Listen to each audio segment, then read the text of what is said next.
C5X présente un concept novateur et inédit, à la croisée des chemins entre le statut, l'élégance de la berline, le dynamisme, la praticité du break, l'attractivité et la modernité du SUV. Aujourd'hui, je vous propose une rencontre autour du thème du design entre Frédéric Angibaud, designer de C5X, et Cécile Bateau, co-directrice de l'Institut d'études Brain Value, en charge des études clients pour Citroën sur C5X. C5X, c'est vraiment le métissage du meilleur des trois mondes en fait. D'un côté, la berline, le SUV et le break. C'est une voiture que j'ai imaginée avec des volumes très sensuels, très pleins, très généreux, mais dans le même temps, pour retrouver de la modernité, des formes très coupées, très tranchées, qui viennent mettre de la précision, du soin et de la technicité, un côté sophistiqué à l'objet.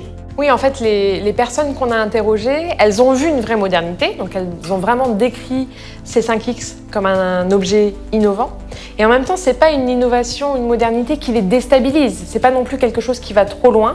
On nous a parlé de modernité sage. Et globalement, cette voiture, elle a été décrite par les consommateurs qu'on a rencontrés comme réussissant à atteindre un espèce d'équilibre entre de la modernité mais en même temps des éléments qu'on connaît, des éléments familiers, des marqueurs Citroën notamment, des marqueurs de l'identité Citroën, de l'élégance, une capacité à se faire remarquer mais en même temps sans en faire trop, sans être arrogant. Donc il y a une forme d'équilibre en fait qui semble avoir été trouvée dans le design extérieur. Déjà des galbes, des formes qui sont dans la réassurance, c'est sensuel, c'est généreux, c'est plein. C'est le côté stretché, allongé. On voit une cabine qui est vraiment, qui paraît interminable, qui paraît très longue, avec un béquet très étiré, qui fait beaucoup d'ombre à l'arrière, qui donne vraiment une notion de vitesse, même à l'arrêt. Donc là, on est vraiment dans l'univers de la berline. Après, quand on regarde la posture et l'assiette du véhicule, on voit qu'il est largement surélevé avec un sous-bassement noir. On est dans le SUV, quoi. Et pour finir, on a un véhicule qui offre clairement, pareil, au premier coup d'œil, des prestations de break. Il suffit de regarder l'arrière, on voit que le seuil de chargement est très bas et c'est très large. On a une fonctionnalité absolument hors du commun.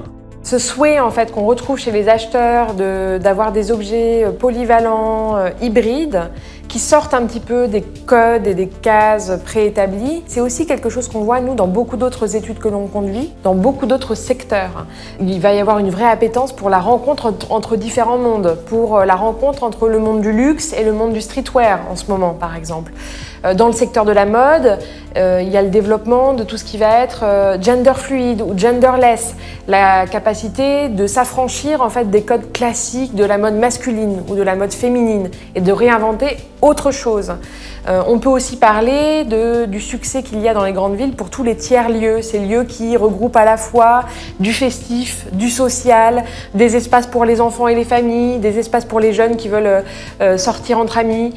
Et donc vraiment, en fait, proposer un objet hybride comme la C5X, c'est s'inscrire dans cette tendance-là, c'est proposer aux consommateurs un objet qui ne les enferme pas dans une seule facette de leur vie et qui leur permet d'utiliser une voiture à la fois pour leurs besoins familiaux et pour leurs besoins professionnels, pour le loisir comme pour les besoins quotidiens.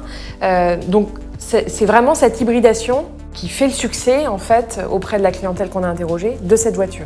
Cette combinaison, elle raconte la manière dont on veut vivre aujourd'hui. Les gens ne renoncent en rien et ils veulent tout sur un projet automobile comme ça. Il faut leur offrir quelque chose qui correspond à leurs besoins.